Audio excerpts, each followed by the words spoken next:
The Diversified Occupations Program is an alternative special education program for high school age students in Addison County and beyond. It makes it simple. Sometimes spelling out a problem really helps. Sometimes it's overwhelmed when you're in the moment and you're really fired up about things. But if it gives you time, you know what the planning room is good for? Me. It's good for, sometimes, right? Sometimes you need time to just chill. And you need to think, and you need to say, I need to keep it small. And it gives you time in your brain to do this. It's kind of our philosophy here in DO, not to let the disability get in the way of a child receiving an education. When you grow up and have special needs, a lot of the focus tends to be on what you can't do. And here they really focus on what you can do and take them another step higher. My experience opened a lot of doors to a lot of new ways of thinking. And that made me more well-rounded as a person. And it gave me the confidence to actually get a better job than what I used to have. It gave me the confidence to get a car, look for other places, do online courses through college. Just a whole bunch of different stuff like that. Well, we all want to be successful. We all want to have a place in society. We all need to feel wanted. We need to feel respected. And that usually translates into you're providing a service. You're working. You're feeling good about yourself. You're working independently. You have a car. You have a place to live. You have friends. You have things to do on weekends. You have recreation. You buy a house. You get married. You have children. It's some of these things that we all strive for. Kids have to learn reading and writing and arithmetic. It has to happen. But kids teach, that happens spontaneously when kids are fascinated by what's going on. And so the embedding of all of that core curriculum into the whatever they're learning, like the Hawk line and all of the things that they learn here at the DO, it becomes magic because the kids don't feel like they're working. It's not like this is a struggle. This is fun. Students arrive in the morning and they have academic classes, varied classes, social skills, health, computers. And then in the afternoons, as juniors and seniors, they typically will come to our work experience program. 2 minutes till liftoff here. Here's what's going to happen today. We are going to head out to our various work sites. Ross, Tech Support, Eastview, Good Point, Round Robin will be on the white bus with Brian. Everybody else is in the van with Elise. Let's go have a great work day, guys. It's an opportunity for students to go and work out in real business settings in the community. Our placements involve retail environments, the National Forest Service, organic produce farms, food service settings, many different jobs across the gamut. The goal of the work experience program is for students to be able to develop a skill set that will enable them to obtain employment and then maintain employment down the road. Hi, I'm Rosemary Jerome. I graduated the DO in 2010. My favorite classes was science class, work experience, and TGIF, and building the boat. TGIF Cafe, of course, is Thank Goodness It's Friday Cafe, and it is a program that younger students, like 9th, 10th graders, would participate in. We teach basic cooking skills in the class, and we teach menu planning skills. And so for 4 days a week, the students are actually cooking or baking and preparing foods that we then sell as a restaurant on Friday. So students are actually setting up the cafe. We have to turn our large classroom into the cafe. They have to set up the tables and get it ready, turn the lights down and turn the cafe lights on. And then when customers start coming in, they actually are waiters, bussers. They prepare the entrees, they serve the soup. When I was on grill, I was just like, wow, I really love this, you know? It definitely got me more into, like, I love cooking. Now I have a job at Five Guys, which is perfect because I'm on grill. It's important to us here to have a math program that is going to mean something to students when they leave us. It needs to be a program where they can learn skills and they can take the skills with them in order to be independent adults. So we do a combination of working in the classroom and then also going out in the community doing shopping. We also have a banking program, which is part of our students' afternoon vocational program. They get a very small stipend once a month, and they bank a percentage of that, and then they get to keep a percentage of that.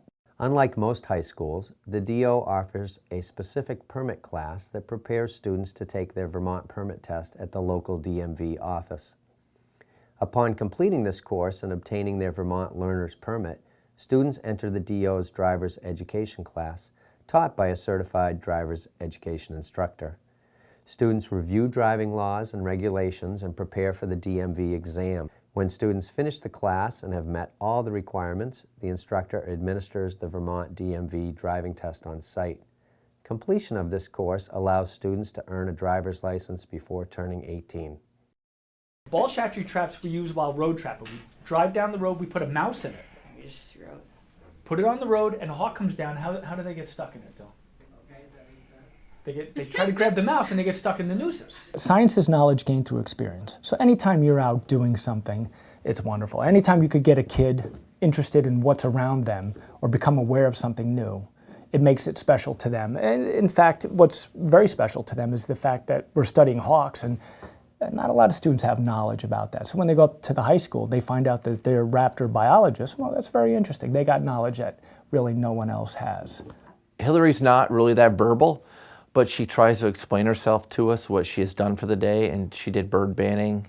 And you know, when she sees an owl or something, she would comment on the owl. I've never gone bird banding before, and we actually went to an owl night and caught these small owls. And it was just awesome, and see the excitement that the kids had and got to do something like that, because not everybody gets to do that. There you go. You know, we talk about hands-on learning. The Diversified Occupations folks bring that to a whole nother level. Not only do they build a boat in Vergennes, they take the boat on Lake Champlain. Building a boat and putting it in the water as a team, and the whole thing, the way they celebrate it, the way it was powerful for Seamus, and it was powerful to watch all of these kids have the opportunity to stand up in front of a crowd and tell them how they created this piece of beautifulness. How you do it? You use the rabbit plane, and you have it up to this, and you just go like this. It's strong, it's sturdy, and it's rot resistant. Ready, Steph? Yep. Go ahead. In current events, we, the first half of the year, obviously follow the current events. We have a large portion of the class is geography. You have to know where things are in the world as they happen. And then we really focus on Washington, D.C. trip in May. So we spend several months studying all aspects of D.C. So back when we gained our independence, we were 13 colonies, gained our independence from what country? England. England. The big debate was, where do we put the capital? So Howie, would you come up here and show us, mark it, and then tell us why they put it there? And then we go on this fabulous 4-day, 3-night trip to Washington, D.C. and always meet with one of our senators. This year it's Senator Leahy. We get down there, the kids become the tour guides because they've had to study certain monuments or locations or historical events. What I think is important about this trip is that we raise every penny of it. None of it comes out of the budget or comes out of taxpayer pockets. And so sometimes I think the act or the zen of getting to the trip is just as important as the trip. They gain self-esteem because they can look on real accomplishments, tangible, observable accomplishments. And I don't know of another place or in the local community, and perhaps even statewide, where that's possible. The Diversified Occupations program looks at the whole child, not just the academic child, not just the social child. You know, we can divide kids up in a lot of different ways. They look at the whole child. So if I'm considering a student for DO, I'm looking for a student who I think would benefit from that sort of whole child approach. My daughter might be having a bad day, and I come into the school with her, and friends flock around her, checking on her, you know, real genuine concern, are you okay, or trying to cheer her up. Basically, first day of school, it felt rough, but it was more of a realization that I was nervous. I was shy. I didn't really open up that much, but everybody treated me as like a family. Like they knew me instantly. I wasn't specifically used to that through school, and it was really nice. We were really looking more towards community involvement, outside of the box, so to speak. This program literally met all of those with double thumbs up. Since he started at the DO program, his confidence level, I just can't even describe the difference. He is not afraid to go anywhere and do anything at this point. And he has learned so much, so many social skills, so many, just really about who he is and how he operates in the world here at the DO. He just began exploring and experiencing things that he couldn't get enough of. And Diversified Occupations has changed his life.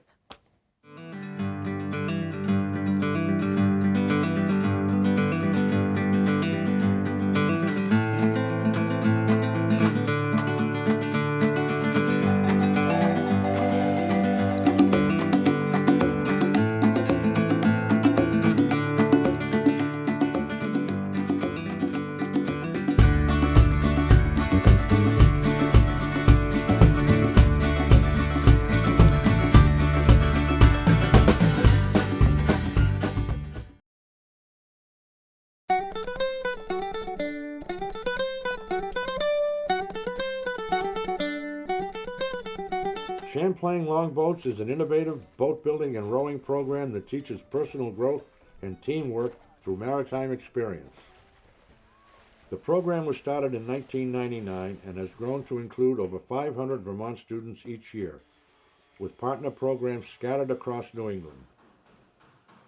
The boat building program is an intensive 5-month project that lets special needs students participate in the whole process, from tree to board to finished boat.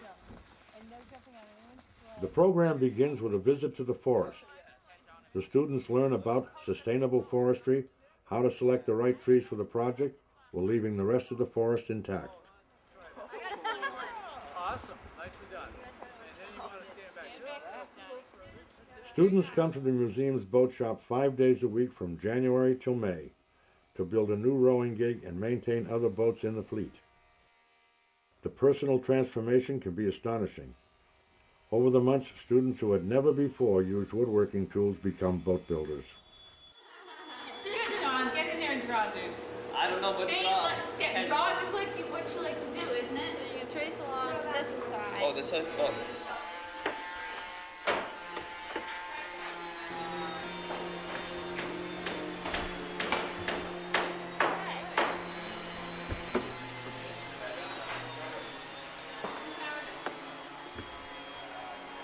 Students work side by side with skilled boat builders, special educators, clinical psychologists, rowing coaches, and volunteers.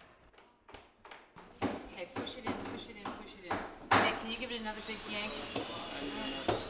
Take that clamp off. Boat building demands teamwork. The students learn to lead and follow, to find the balance that keeps the team and the project together. Okay. Ready? I learned sometimes it's a struggle to be a team and to work as a team. So we had a lot of words about it, but I think it worked out fine. Got me confused. Grab it, Sean. Fire in the hole. Okay. Let's not stick anyone in the Each day, the students take time away from the boat shop to write in their journals and build up their rowing strength.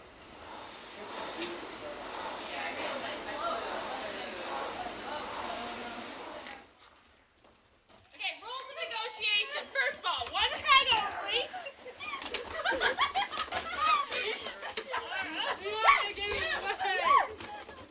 I got snow in my ear. I got snow in my eyes, snow in my nose. On family night, students can share their writing and demonstrate to proud parents and faculty the skills they've learned.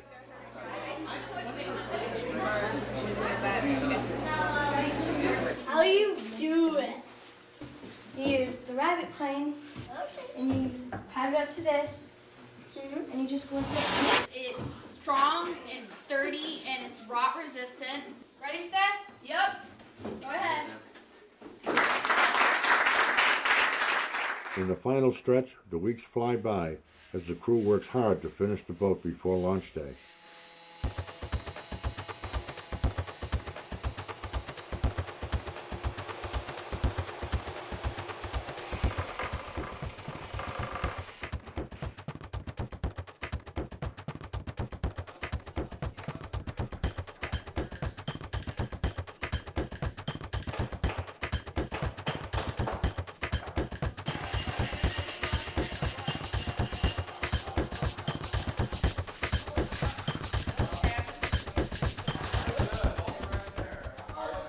After more than 500 hours of shaping and sawing, writing and rowing, and learning how to work together, the crew gets to celebrate the newest member of the longboat fleet.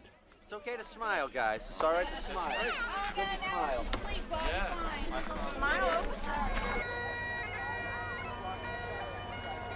The community recognizes the hard work and dedication needed to complete a project of this magnitude.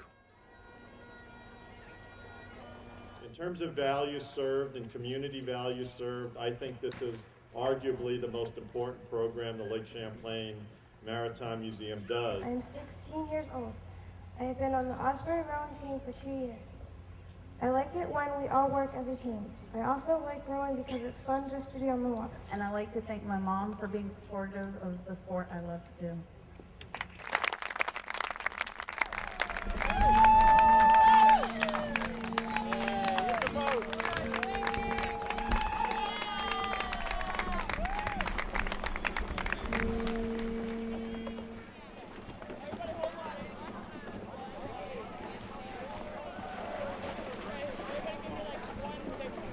Is there any water in the boat? No, it's just a tent, not a lot. Boat building complements the rowing program.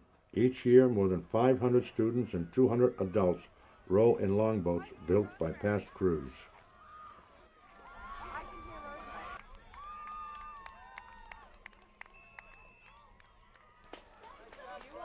Youth rowing offers a rare chance for students from mainstream and special needs programs to participate side by side without stigma. Dan, your water's under my umbrella.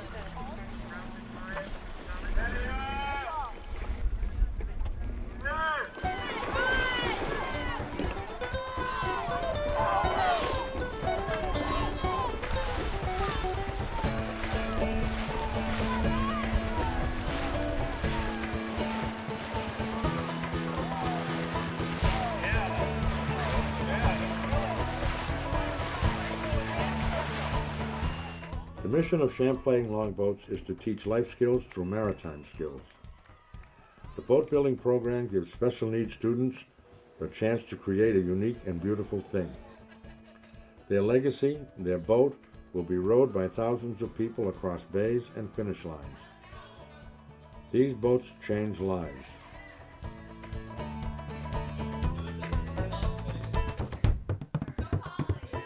The Maritime Museum is proud to offer this unique program, which could not exist without our volunteers or without the generous support of foundations, businesses, and our community.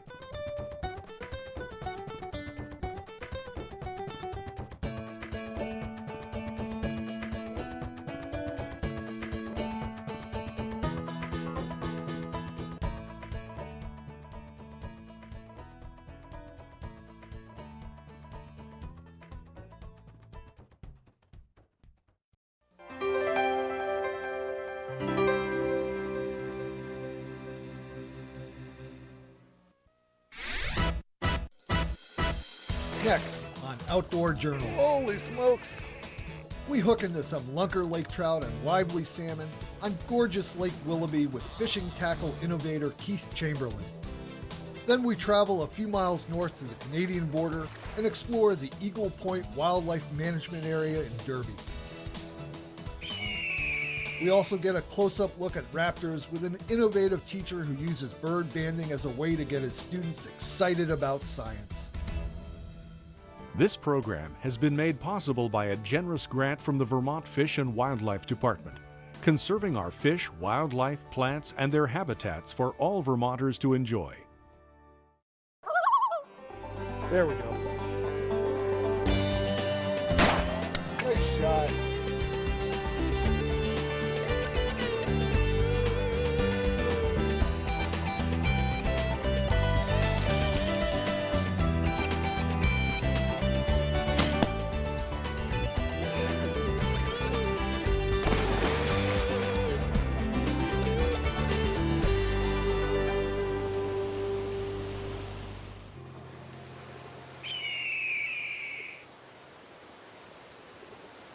Oh, yeah. Good line plate.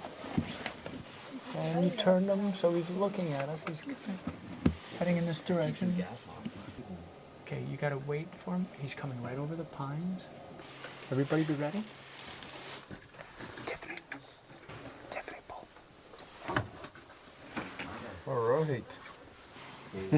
We're a team, Tiffany. It's not every day that a Vermont student has the opportunity to capture hawks and other birds of prey, but for kids in Addison County's Diversified Occupations program, banding raptors is a regular part of a science curriculum that stresses knowledge gained through experience. Beautiful. All right, Dustin, nice job. I don't really know of any other program where students are going out every day, getting in a bus, climbing up a mountain and catching migrating birds of prey. So this is something that they have the knowledge about. They are the experts. We could be out there watching the birds all year long, and then all of a sudden, if they're manning the trigger when that hawk comes in and they get to pull that trigger, we not only caught the hawk, but we caught the student as well. And we hooked them. The Diversified Occupations program serves high school students with special academic, vocational, and behavioral needs. The goal is for every student to graduate with a job in place and the skills needed for independent living. For almost 2 decades, special educator Rodney Olson has used bird banding to engage his students in science, the outdoors, and the environment. This year was a special year because the students got to build the banding station. So we started with 2x4s, plywood, and we hauled it up on the mountain, and we built this hawk blind. So we learned a lot of different skills just in the process of building it. That in itself is a wonderful achievement. However, now that you have a banding station, the students have to operate it. All right, Dustin, bring it up. In addition to the blind the students built at Snake Mountain in Addison, they also use another blind at the Dead Creek State Wildlife Management Area, which is also in the town of Addison. At the Dead Creek site, they capture grassland birds and local raptors. The banding site on Snake Mountain is used exclusively to capture migrating raptors on fall days with a good north wind. Snake Mountain is not just a good site to watch raptors in the fall. It's a fantastic site to watch raptors in the fall. On a good north wind, in the middle of October, you could have probably 150 redtails moving through Snake Mountain. And what they'll do is they're using the updrafts that are produced on the north slope of Snake Mountain. So what you have is Snake Mountain, a nice ridge, and you have a wind driving up it. So the birds going at lower altitude will follow the ridge line all the way up to the top of Snake Mountain and then banner off once they reach the peak. And they would use that to conserve energy, and that's really what raptors are trying to do while they're migrating. It's all about conservation of energy. Pigeons and starlings are used to lure red-tailed hawks and other raptors to the ground, where they are then captured with bow nets. Even on a good north wind day, there is a lot of scanning and waiting. I'm bored. The kids chant, "I'm bored," as a good luck charm, and it seems to work. We got one coming in, I think. Give it a wiggle. Once an approaching hawk is spotted, a series of ropes are pulled to manipulate the lure bird and get the hawk's attention. Within a blink of an eye, it's on the lure and the trap is deployed. As soon as the net is sprung, the hawk releases the lure bird unharmed. At this point, the students are far from bored. And with no other raptors overhead, it's time to remove the captured hawk and begin the banding process. The first thing going through the student's mind is fear. They're totally afraid of it. And it doesn't matter if they're a senior, 6'4" football player, or if it's a freshman coming in for the first time, it's fear. Because they see the beak on the bird, they see the talons, and they don't know what to do. And then they have to trust you. So then when you talk them through it and you hand a bird to them and they're able to hold it correctly, you could see them perk right up and they know it's okay. And then we can't stop them after that. Then they all want their banding licenses. And we've had some kids go on and actually get their banding licenses. Okay. Banding takes place inside the blind. The birds are placed headfirst in the tubes to keep them calm. The students assist Rodney throughout the banding process, and they also help collect a variety of measurements. But there's a lot more going on than just recording data. So did you notice something different about the tail on this one, Stacy? It's not red. It's not red. Not all of it's red. And it's very barred. Look how barred that is. We don't let good science get in the way of good education. So there are certain measurements we might not take. We might not take weight because it's not a required measurement that we have to take. However, all this data that we take is sent to the Federal Bird Banding Lab and compiled with the rest of the nation's totals and used on all these different projects and initiatives. And we've had our hand in many different projects where we've captured bobolinks. Our students, our high school students, are catching bobolinks, taking feather samples and giving them to the Vermont Center for Eco Studies, and they're taking all that information further. So all of our information we might not use as far as publishing or coming up with habitat assessments or anything, but other people are welcome to use our data. So all of this information is being used. However, we are using it to our advantage. We're actually using it as a tool just to motivate kids to learn. I'll tell you what makes it easier. Once a bird is banded and its measurements recorded, it's time to release it. For most students, this is the most enjoyable step of the process.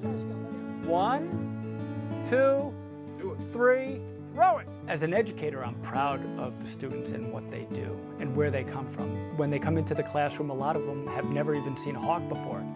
And after being out at the banding station, they're using the terminology, they're handling the birds just like a professional raptor biologist would do. Ready? In fact, on one of our visits to the Snake Mountain Blind site, a raptor researcher from New York captured a golden eagle just as we arrived. So golden eagle, why do they call it a golden eagle, guys? Well, we built that blind and we affectionately call it the golden eagle blind because our hopes was to eventually catch a golden eagle. We've had them come in before. We've had them make passes at our banding station. We've had them in the traps. We've pulled the trigger on them, but we've never captured one and banded it. So on that day, we caught our first golden eagle ever. Although we did not witness the capture, it was a tremendous treat for Rodney and the students to help with the banding, data collection, and release. Come on in, guys. Check this out. This is going to be fantastic. There you go. 2. What number do you have? Or these 3. 0629. You're an eagle. After a fall filled with field and classroom work, Rodney takes his students to the Mary Hogan Elementary School in Middlebury. Here his students lead workshops for third graders and share what they have learned. They run 3 stations, one focused on bird identification, another on netting birds, and one on bird banding. The third graders even create a band for themselves. One thing that's true is that you don't really learn anything until you have to teach it. So it gives our students the chance to really dig deep, to learn this material, and then now they have to teach it. And what they realize is that it's very difficult. So they have to step back. They really have to try to figure out why they're learning this, why is it important, and how can they convey it to others. And if they're going to be stewards of the environment, they really need to get this message across to others. All right, give it a good squeeze right there. Although Rodney is proud that 3 of his students have gone on to become certified bird banders, the goals of the project are much broader. In addition to a better understanding of wildlife and the environment, this hands-on program develops confidence in the students and a real connection to the outside world around them. I have a small pet peeve that I have a personal battle against, and that's technology. If you're bored, you look down at your hand and you look at your Palm Pilot, or you look at your cell phone, and no one's looking up. You know, there's so much going on over our heads that it's nice that when our students come in the morning and they say, Mr. Olson, on the way in, I saw 3 red tails and a harrier. Well, I know they're engaged and they're looking up and they're more aware in their surroundings. And it's right in our backyard.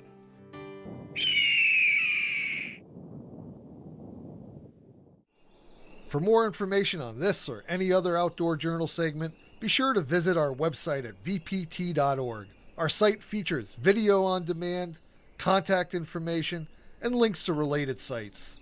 You can call, write, or email us, and as always, we look forward to your comments and suggestions.